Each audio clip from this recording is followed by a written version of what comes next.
Our next session, Dean is a friend of mine, someone I've known for the last 10 years. You're in for a real treat with this next presentation. He works with and inspires leaders and organizations to do remarkable things. Dean believes that together we can contribute to making the 21st century the most amazing and remarkable era. Dean's book, Quest, Competitive Advantage, and the Art of Leadership in the 21st Century will challenge, inspire you to do remarkable things. I do have a few copies of Dean's book, so as Dean's talking, think of questions you may have for him, and if time allows, we'll hand out some copies of his books to a few people and allow him to answer some questions. So, without further ado, my friend, futurist, keynote speaker from HRO Today Global, Dean Van Loan.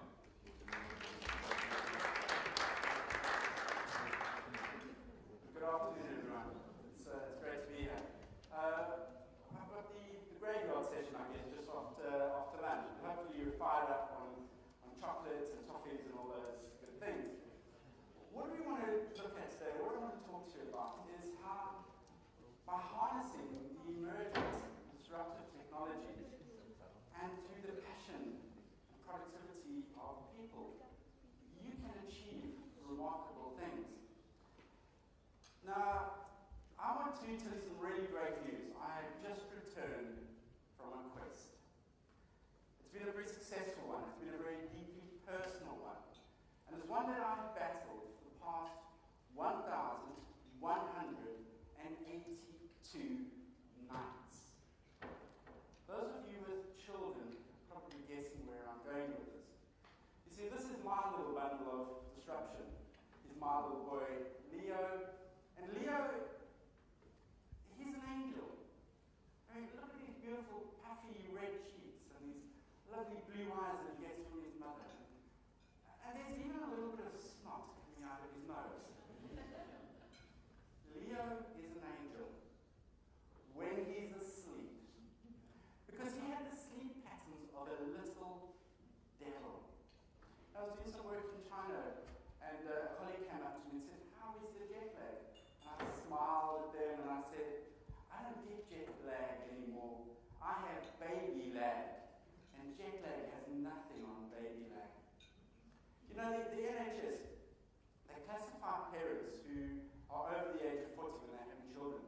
They classify them as geriatric parents. Now, my wife, Haley, and I, we were both in our 40s when we had Leo. He's our only child. And when we learned that we were geriatric parents, we were a little bit offended. But you know, one day we put Leo to bed and we slumped down on the sofa, and I looked at Haley and I said, "How do you feel?" And she looked at me and she said, "Geriatric." But here's the thing about a quest, here's the thing about any quest, and certainly our quest, to get Leo to sleep consistently through the night. There were times when it felt impossible. We never believed that we would actually achieve this. We knew there would be meaningful benefits if we were able to do this. And our destination was very clear. It was to get him to consistently sleep through the night. Now, our research of quests that I've been able to decode and unravel the power of a quest, it shows that these are the three core qualities of a quest. And I want to show you how you can use them to build a powerful questing culture in your organization and be powerful questing leaders yourself. Now, when we're talking about quests, perhaps the Lord of the Rings is a quest that we most are familiar with. You know, in the Lord of the Rings, you have Frodo, the Hobbit, who has to take the one ring, my precious, and has to take it to the fires in the center of Mount Doom and throw it into the fire.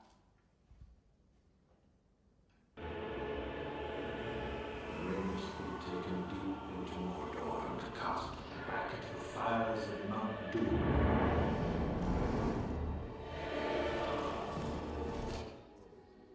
Yes, it's a dawning civilization. Great leaders on a quest to change the world. From the building of pyramids to circumnavigating the globe to going to the moon. Brave leaders have ventured into the unknown. They've challenged the impossible, endured trials and tribulations, and returned successful with new riches and rewards.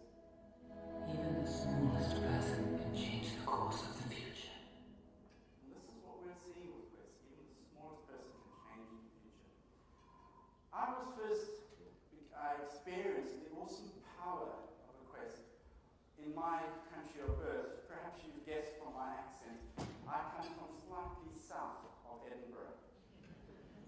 My country of birth is South Africa, and during the early, mid-1990s, South Africa was going through a massive period of change and disruption, social and political change. And it was Easter Sunday, Easter weekend, 1993.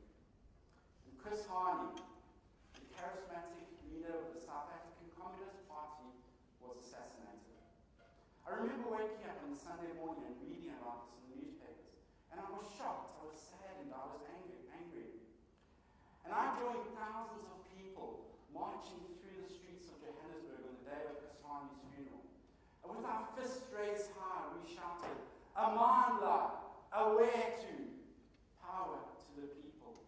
Because we wanted to show the killers that they couldn't kill our dream of a free and democratic South Africa. Now, much of the South Africa's transition from apartheid to a democracy is attributed to this great leader's leadership skills. But even Nelson Mandela would say that he was just one person. And people talk about the miracle of South Africa. And this miracle was driven by Nelson Mandela's quest for free and democratic South Africa. Now, it took me several years to actually recognize just how powerful the actual meaning behind all of his quest. Just a little bit of a story about my background. I studied for a law and economics degree, and I joined a bank, and I worked in the innovations and strategy department of the bank, reporting to the CEO. And then I went to work for McKinsey for a little while. Don't hold that against me. But I got to a point where I was looking at my work, and I was doing well, but I just felt that there was a lack of meaning. There was something missing. So as an impetuous 30-year-old, I decided to sell the car, sell the house, cash in the pension, and I went looking for adventures. I was passionate about scuba diving, so I bought an underwater video camera, and I was 100 kilometers off of the Great Barrier Reef. I was swimming with 8 whales. I was living the dream, and then I was chased by a shark. And just at the moment when the shark opened his mouth and I looked into his jaws, I had an epiphany. I realized that I wasn't Bear Grylls, and that this kind of adventure wasn't for me. And that I was better suited for an adventure behind a laptop. So I moved to London and I started the business Tomorrow Today. And at Tomorrow Today, we look at the disruptive forces that are coming over the horizon. And I'm particularly interested in how remarkable businesses and remarkable leaders change the world. And through my studies, I've uncovered a secret. And the secret is this: remarkable organizations are built on a secret. They are on a quest to change the world and make it a better place. And when I realized this, the penny dropped for me. Suddenly I recognized what Nelson Mandela had been doing all of those years before. He had been on a quest to deliver a meaningful benefit to his world, his society. I do believe if all Nelson Mandela had wanted was power, South Africa would have ended up in a civil war, much like the one that we see today in Syria. But he wanted to deliver a meaningful benefit to his community. And we see this with remarkable leaders, from people like Henry Ford, who brought the cars in great multitude, and Jimmy Wales, who brought incredible information through Wikipedia. And this is just and many other leaders in between. And these leaders are doing 3 things. They are challenging the impossible.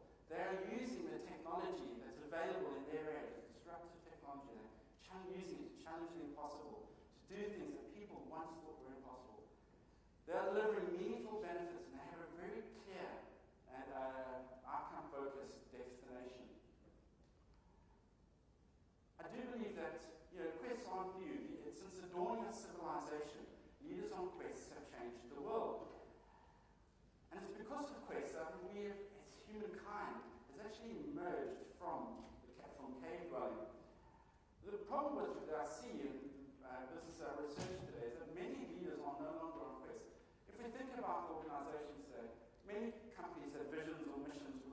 something like this. And the problem with it, as you can see from the visual gag, is it doesn't give us much vision or Saint-Exupéry said, if you want to build a flotilla of ships, you don't sit around and talk about carpentry. Carpentry are the nuts and the bolts of business. You set people's souls ablaze with visions of exploring distant shores. Now, quests don't replace your strategy. They don't replace your vision, your mission, or things like that. If anything, they bring them to life, they reinvigorate them. I'll give you an example here. Elon Musk is probably considered the darling of Silicon Valley at the moment, and his stated purpose is to move the world to a solar-based economy. And he started off his journey with a strategy to enter the high-end sports car market. And he set his team the quest of creating an electric sports car that would beat a Ferrari or a Porsche from a standing start. That's crazy impossible, isn't it? From beating a Porsche or Ferrari from a standing start in an electric car. Imagine how inspirational that is if you're the team that's working on achieving that quest. They achieved that, and then he said they invested all of the profits back into R&D, and he set them a second quest of creating a high-performance family sedan for under $90,000. They achieved that, and they reinvested the profits. And then he set the request of a low-cost family car, the Tesla 3. And Elon Musk recently launched the Tesla 3, and within 2 weeks he had $400 million worth of pre-orders. And they haven't even started to produce this car yet. That's the power of the quest. Your customers actually start to believe in the quest that you're on. They begin to even champion it and buy into it as well. But it's not just tech companies and high-end tech companies that can embark on quests and change their world and bring meaningful benefits to their world. This is Paul Cummings, and he's a ceramic artist in Derby, in the Midlands. And Paul read a poem that was written by a First World War soldier. And the poem said this: the blood sweat lands in seas of red, where angels fear to tread. And from this line, he had the inspiration to create the Poppies in the Moat art installation commemorating World War I. Now, think of the amazing achievement that his quest was to create 888,246 handmade ceramic poppies. And he had about 6 months to do this. So let's have a look at this quest model and see how it plays out here. So then you have an inspirational, outcome-focused destination. The destination of 888,246 poppies. You can't get clearer than that. Was he challenging the impossible? He didn't want these poppies to be sent off to China to be mass-produced. He wanted each one of them to be handcrafted using techniques last used 100 years ago. Big blocks of clay that were rolled out and stamped and fired in the kiln. It required creating 7,000 poppies every single day. And Paul Cummings is one person in a small studio. It needed 23,000 volunteers to plant the poppies in and around the moat of London, Town London, and to take them out. And did he deliver meaningful benefits? Well, over £10 million was raised for charity. And he gave a real sense for people who lost a family member during the First World War. An ability to really reflect on that. Quests are powerful because you can have a personal quest, you can have a team quest, you can have an organizational quest. They're scalable. And here's the thing. Talent are attracted to quests. You will get the very, very best talent. When Ernest Shackleton was heading down to the Antarctica, the South Pole, he wanted to attract a team to join him. So he decided to write an advert in the newspaper. And this is what he said. Men wanted for hazardous journey, low wages, bitter cold, and long hours of complete darkness. Safe return doubtful. Honor and recognition in the event of success. Now, the first thing I have to say about this advert is it's very impressive and honorable how honest advertisers were back at the turn of the 20th Ernst said that the response that he received to this advert was so overwhelming that it seemed as if every man in Great Britain wanted to join him. That's the thing, that's the power, it's the magic of a quest. Talent will sweat blood to make your dream, your reality, or to make it a reality. They'll sweat blood. Now, normally at this point in the presentation, normally I'd say half the audience are beginning to think, yes, there's something really powerful behind this concept of the quest. And there are another group who are being a little bit cynical because what I'm talking about here is the ability to use quest to make the possible impossible.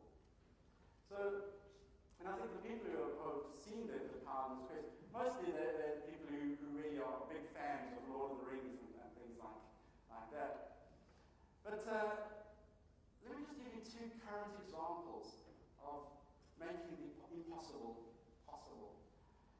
In July of this year, I actually predicted that Donald Trump would win the election. Which is a good thing, I guess, because I'm a futurist. I was able to predict the future. I didn't predict that he would be the winner of the election because he's a good leader. I predicted he would win it because as I looked at it from a quest perspective, Donald Trump was on a quest to make America great. And this has inspired people. It's made people overlook all of his flaws as a leader and say, that's the dream that we want to buy into. It didn't matter what the experts or the logic, that's the dream they bought into. I wrote a personal plea to Hillary Clinton and I said, what is your quest, Hillary? You need a quest. You need to show the people of America that you can deliver meaningful benefits if they vote for you. The best Hillary could come up with was, don't vote for Donald Trump. Don't get him easily. That wasn't inspirational. It wasn't meaningful. I also predicted the outcome of the Brexit, and you can see very similar parallels here. The Remain campaign was all about, well, let's stick together. We know there are problems with the EU, but let's suck it and see. We'll hang around. The Leave campaigns, we were talking about sovereign England, an adventure, a new journey, a new reality for England. And this inspired people. People bought into the quest, even though the experts were saying it was wrong. And here's the thing that remarkable leaders understand. Imagination is stronger than knowledge. Myth is more powerful than history, and dreams are more powerful than facts. Now, in this presentation, I don't want to talk to you about the grand quests, the quests like going to Mars and changing the world. What I really want to talk to you is about how you can take today's technology and leverage the three powerful qualities of a quest by asking yourself three questions. Within your world of influence, everyone has a world of influence that they themselves can touch and influence and change. Ask yourself these questions. Am I trying to take things to a higher level? Am I trying to improve things, challenge the impossible? Is what myself, my team, my company, are we delivering meaningful benefits? And do we have an inspirational, outcome-focused destination? And here's the big shift that we are seeing. It's never been easier for anyone at any level in any organization to do their big bit or their small bit to change the world or their world. And this is the reason. Because of the power of social media, you can touch and connect with thousands, if not millions of people instantly. Because of the democratization of information, we now know everything about anything, anytime. The world is transparent. And unprecedented access to cheap, mobile, disruptive technology means that today any one of us can have a big influence. And there are three reasons I believe that you need to be thinking about creating a questing quality or questing culture in your organizations or your client organizations. The three reasons are these. We're living in an unprecedented world. The millennials are on the rise. And it's going to give you competitive advantage. Not since the age of discovery have so many pioneering fields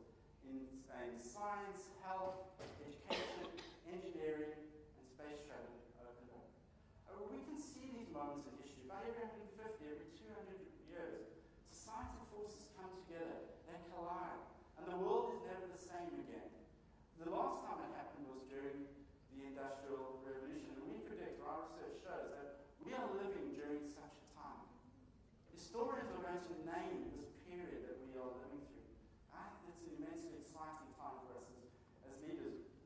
The World Economic Forum, just at the beginning of this year, actually they attempted to name this period. They called it the Fourth Industrial Revolution, a time where cyber and physical systems are merging and coming together with unprecedented disruption. Now, I know they're economists, but I think the World Economic Forum could have come up with a more inspirational name than the Fourth Industrial Revolution. I actually believe that we're going to live during a time, have the potential to live during a time that we call the age of quest. We're going to be blown away in wonderment with the potential of the technology that is just coming over the horizon. Things like hyperloop trains traveling in vacuum tubes at over the speed of sound, Edinburgh to New York in under 3 hours. A company called Calico in California Life Company is figuring out how we can actually crack the aging code. And with an isotope found plentifully in seawater, we are tantalizingly close to cracking the fusion code. And what this will mean will be plentiful, cheap, carbon-free, pollution-free energy for millions of years. And perhaps the greatest quest of the 21st century will be putting a human colony on Mars. And Elon Musk has just announced that he believes there will be 1 million people living on Mars by the end of this century.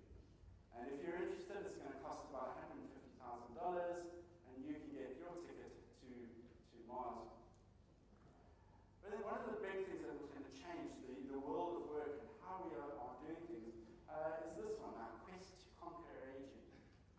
The statistics behind this photograph are phenomenal. The number of people to reach the age of 80 in the history of our planet, over half of them are still alive today. Let's say it again. The number of people in the history of our planet to reach the age of 80, over half of them are still alive today.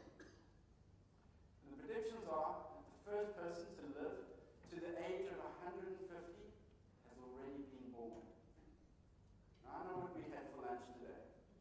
It's not going to be one of us. But it may be one of our children.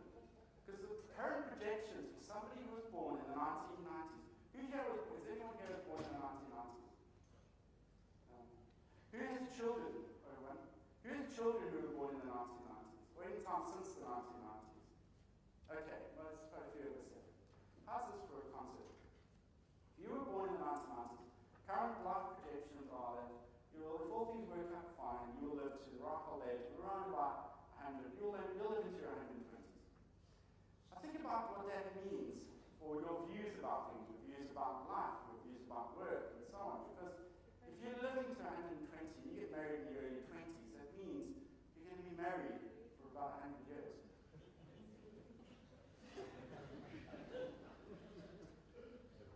What does it mean for your career?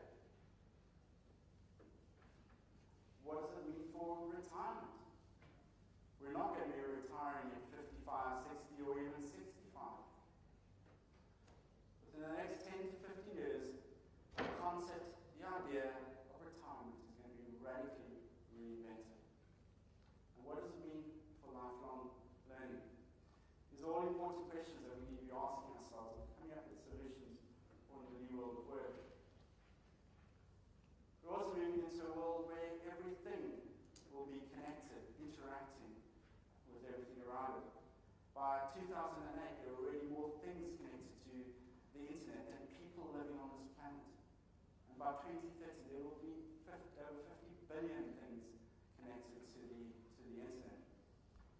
And if we're connecting things to the internet and things are talking to one another and interacting with ourselves as workers and systems and processes, I guess the next thing we will do is we'll also be connecting ourselves to the internet. And this here is an RFID tag that has already been approved to be inserted into the human body and tracked over the internet. And 2045 is considered the point of singularity, the point at which computer intelligence and human intelligence matches one another.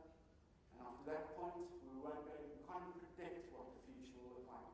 Levels of intelligence are going to skyrocket and perhaps even a new superhuman race. We also think about the impact of automation, artificial intelligence and robotics and smart machines, and the impact that will have on the workforce. We're seeing incredible advances in robotic technology. This is Boston Dynamics' big dog. And what you see here on the machine is a robot. This is not a remotely controlled machine. I don't know what it is. You call your robot big dog, and the first thing you're going to do is kick it. I don't know what that's all about. But it's an incredibly advanced and intelligent machine. We have robots that can now perform complex surgery, robots that can do exoskeletons, robots that can clean your houses, do massages, robotic furniture that can change shape, great one, robots that can actually build IKEA furniture. And my personal favorite, robotic lawnmowers. I thought the future had arrived in July this year when I received my Husqvarna auto mower. My little boy Leo was incredibly impressed with this great advanced technology. He called it his monster. My dog was impressed with it because it didn't chew up all of her toys. We were pretty excited about that. But I noticed that my wife wasn't that impressed. And I asked her, and I said, what's going on here? And she said, you're less productive than you were when you were mowing the lawn. And she was probably right, because I spent hours just watching the lawnmower as it went up and down the lawn, and I was drinking a beer and so on. But then I recognized that what she wants is this, a robotic chef. And that's something that will really deliver meaningful benefits, won't it? I mean, a robotic lawnmower saves about 2 hours of productivity time a week. This will save about 2 hours a day. This robotic chef actually exists. It's been developed by a team of computer scientists and robotic engineers in London, and they're hoping to launch it in 2017.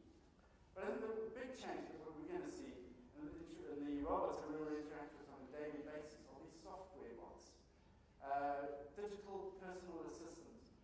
You already know about these things through Siri and Google now, and we're going to have them on our phones and our laptops, our tablets, and we're going to invite them into our life to the point that every single question that we ask is going to be influenced by some kind of cognitive system, like Watson, for example. We may ask these systems, who should I buy from? What should I eat? Who should I work for? Who should I marry? When you're 11 till you're 120, that's quite an important question to be asking. Maybe some of this all seems weird and unnatural, but I guess as Douglas Adams, the author, said, when you're born, anything in the world is normal. Anything invented before you're 35 is revolutionary, and anything invented after you're 35 is unnatural and wrong. The second reason we need to be building these questing cultures is because of these millennials. We need to be, I guess it's these digital natives. I love this picture of these 5 digital natives because they're probably texting one another. They're probably in relationships with one another. And it's not that they don't know how to communicate, it's not that they're lazy. This is how they are wired. And we need to understand how this changing technology, how it interacts and with people, how it's influencing their behavior. So let me tell you a story about Dave Kirpin, who's a social media expert. He was giving a talk at a hotel in Las Vegas called HRO, one of the best hotels on the Las Vegas Strip. And he was standing in the queue at the reception for over an hour, and he sent out this tweet. No Vegas hotel could be worth this long wait. Over an hour to check in, #Theoria, #fan. Hit the send button, and he sat there waiting, hoping, expectantly, for the senior leadership team at the back office to come bursting through the door and to sort out the problem they had at their front desk. What do you think happened? Absolutely nothing. About 5 minutes later, he gets this tweet from the Rio Vegas, a competing hotel down the drag, and they say, sorry about the bad experience, Dave. Hope hope the rest of your stay in Vegas goes well. What do you like about that tweet? That's very personal, isn't it? There's a huge amount of empathy behind it. They're not trying to hard sell, they're not going, tough luck, Dave, you'd been at the Rio Vegas, you'd be in the spa by now. So, where do you think Dave stays the next time he goes to Vegas? He stays at the Rio. Has a great time, he goes home, he likes the Facebook page of the Rio Vegas. A few weeks later, a friend of his calls him and says, Dave, I see you like the Rio Vegas page. It's my 50th birthday, I want to take some friends to Vegas. Would you recommend a hotel? Dave says yes. So about 50 people are shipped off to have a fantastic time at the Rio Vegas. Dave looks at this and says something really interesting, and he decides to meet with the general manager of the hotel. They're sitting down and they're having a nice cup of coffee, and Dave says to the general manager, I love what your social media team is doing. The general manager looks at Dave and says, we don't have a social media team. Dave goes, oh, okay. Well, I really like what you're doing with your Twitter feed. The general manager looks at Dave and goes, we have a Twitter feed? They both become interested and intrigued now. They do a bit of research and they identify that there are these 5 digital natives who have taken it upon themselves to create a Twitter page and feed for the Rio Vegas. They're using hashtags and Google alerts to know when people are talking about their hotels or competitors' hotels or something about the industry, and then they're entering into a conversation with them. Now, most of us here who are probably baby boomers and Generation Xers are thinking, why on earth would you do this? And if you were going to do this, why didn't you put in a business case and put it to the committee and the innovations pipeline and get approval? For this group of digital natives, they're looking at this and they're going, why on earth wouldn't you? This is natural for them. This is as natural as the air that we breathe. This generation has grown up in a time when every bit of information that has ever been available is available on any device, anytime, anywhere. And that's the revolution that we are seeing. Are you ready for the smart world of work for everyone, anywhere, at any time? And if you're not ready, if you're not figuring out how we can take artificial intelligence, robotics, and smart machines and augment them with our personal workforce, well, perhaps your business may end up being run by computers and robots and might end up looking something like this. Hi, I just want to make a deposit. You have your account number? Right here. Lean forward, please.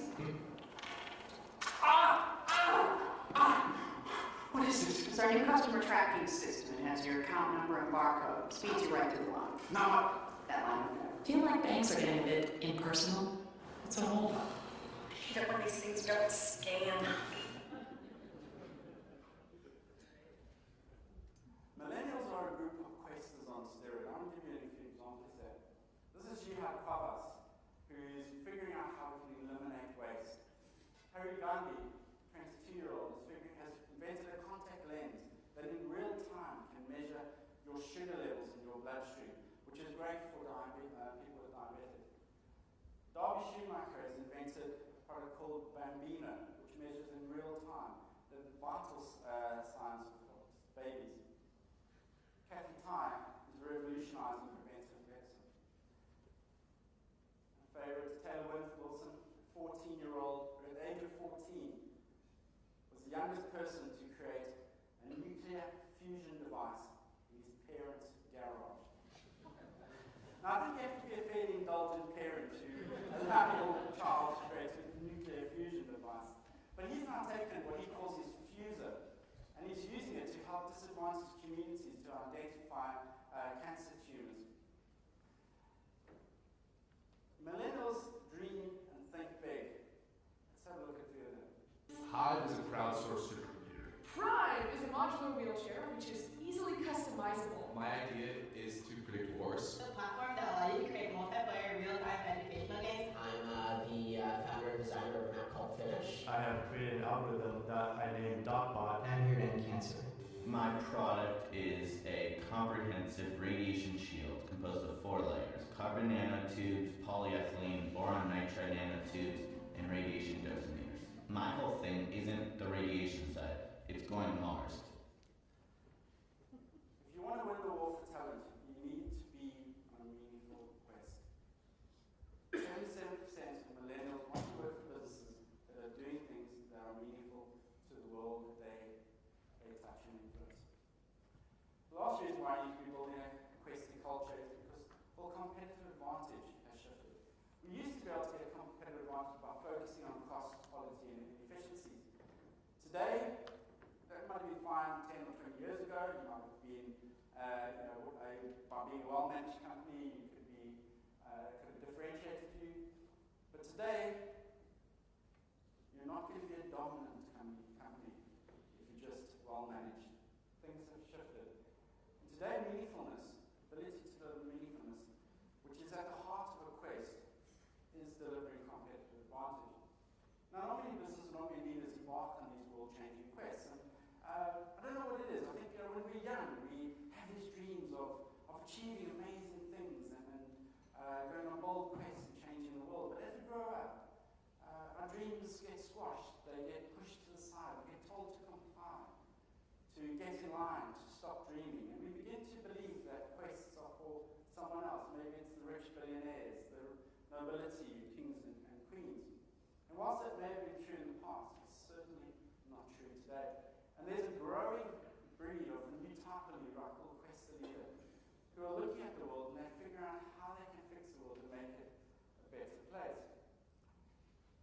And equally, there are large corporations who are figuring out that the ability to do well by doing good is a way in which to create competitive advantage.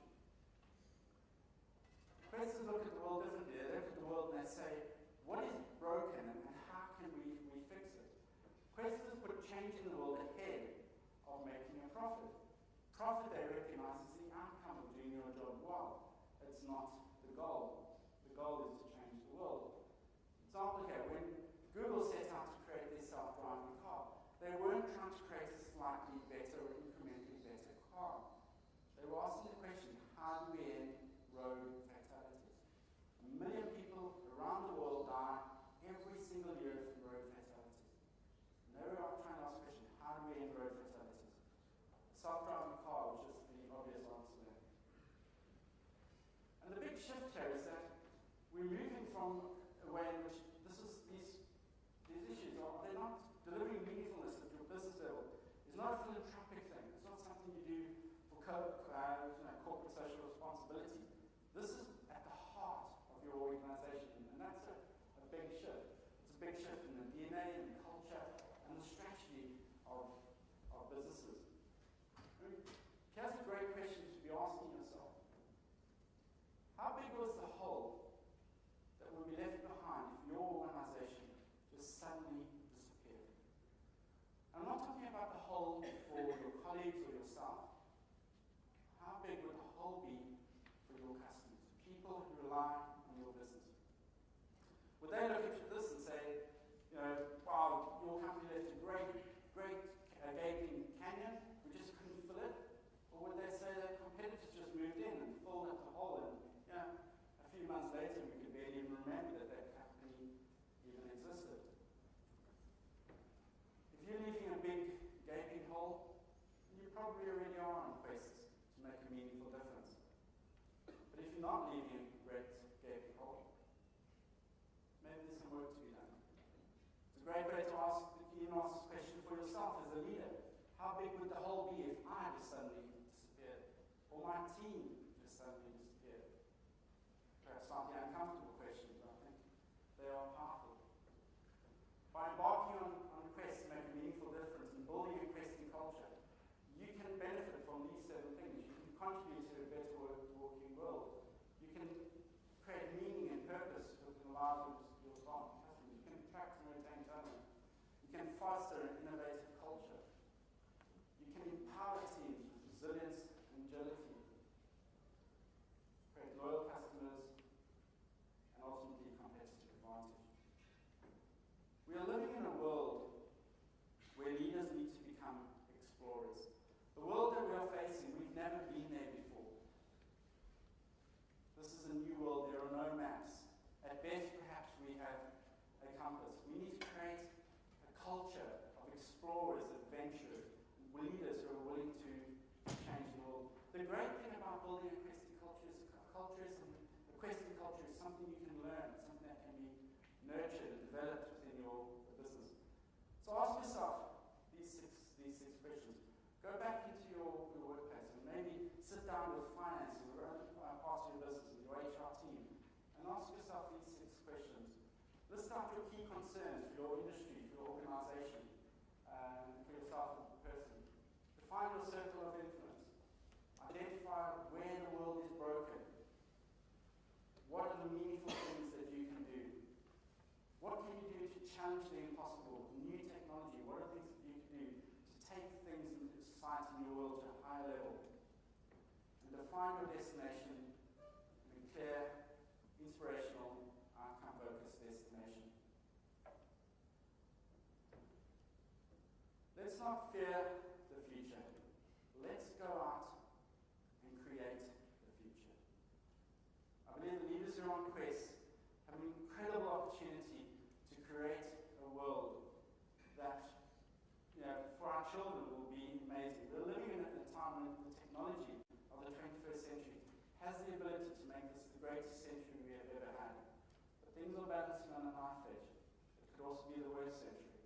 And we need more leaders to go on Quest to make the world a better place. And don't forget about the power of storytelling when you embark on a quest.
Imagine if you, your team, your company embrace the culture of questing.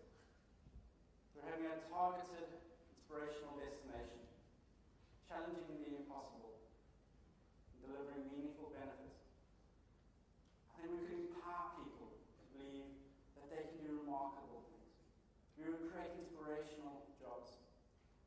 We would create truly ethical businesses, and we would create healthier economies. And when we do this, we can change the world. Let me finish off and summarize by talking to you about a movie which had a big impact in my life, Dead Poets Society. That's probably the reason why I call myself a Chief Exploration Officer. Because there's a scene in this movie that had a huge impact on me. Remember the scene where Robin Williams is acting as Mr. Keating, an English school teacher, and he wants to show students, he wants to shake them up a bit. He wants to show them that they need to look at the world a bit differently. And in the scene, he jumps up onto a table. Now I know this is a chair. I don't want to try the table, I think it will collapse. I was doing this talk at a business school and I jumped up onto a chair and I suddenly realized that the chair was on wheels. And I went flying across the room. Anyway, so Mr. Keating, he jumps up on the table and he looks at his students and says, "Why do I stand up here?" And there's a student at the back of the class. There's always a student at the back of the class who shouts out, "To make yourself feel taller, sir." Mr. Keating smiles and taps a bell on his desk and he says, "No, but thank you for playing, Mr. Dalton." And he looks at his students and he says, "I stand up here to remind myself that we must constantly look at the world in a different way. You see, the world looks very different from up here. And just when you think you know even though it may seem silly or wrong, you must try. Dare to strike out and find new ground. Thank you very much for your time and attention.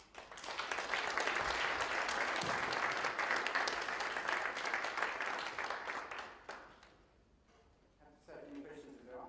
You can also download the presentation following that at the address. I enjoyed your presentation, and I do believe in the quest that we have in our lives. And I just want to unpretentiously share some thoughts. We are in 2016, and we have tripled the world population over the last 50 years. And 2 billion people are underfed.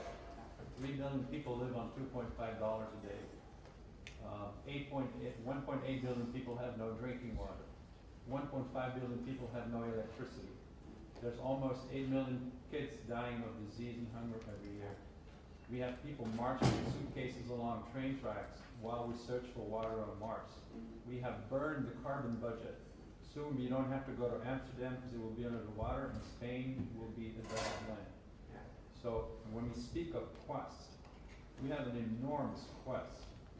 As you said, the 21st century is an opportunity. I think it is an opportunity because, like you said, the future isn't there. It's us who sort of make it. So, but in our organizational life, we're all bogged up into the triviality that we do no longer see what we're actually doing here on this particular planet. So it's great to once in a while have this particular opportunity to pull everybody a little bit out of this triviality and say, what do I do while I have, like I said earlier last night, we have on average 3 billion heartbeats, maybe a little bit more with technology as it comes. But so what, and as human resources in particular, what are we going to do about it? Because we have a dehumanization dynamic in our lives, in our society, in our professional lives. So how do we protect this? I think we have screwed it up, let's be clear so far. So how do we fix it? I couldn't agree with you more. I couldn't agree with you more, and it's part of why I was inspired to write the book, because I do believe that if we don't do things, if we don't as leaders individually take ownership of the space that we influence, and try and go on quest to make a meaningful difference, we're going to end up with a world where things are just, it's going to be too late. I think we've got about 2 decades to start making a meaningful difference. Otherwise, the future of the 21st century is going to turn out poorly. The amazing thing is we have the technology. Businesses, the power of business to do good is incredible. Businesses, the force of business can achieve a huge amount. I think the problem with most leaders and most organizations is they stop thinking big. Most large corporations, it's unprecedented. Most big corporations are sitting on over $2 trillion of cash. That's unprecedented in world history. They're just sitting on cash, and it's not because banks are paying them a lot of interest. They're paying them 0 interest. But rather than innovate, rather than think big, rather than focus on the big problems of this world and figure out solutions, we're paying shareholders bigger dividends, or we're figuring out how we can reduce costs, and this just spirals down and down, and that's when you have the Tesco scandals, the VW scandals, the BP, you have all of these things which in my view just really anger me, because when business leaders and businesses and leaders like yourselves set out to do something meaningful, they can achieve incredible things.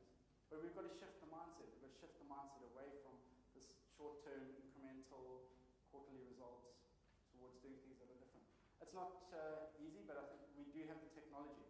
The fact that we have wars, the fact that we have poverty, the fact that we have carbon warming issues is not because we don't have the technology. It's because as humans and as leaders, we haven't had the inspiration, the imagination,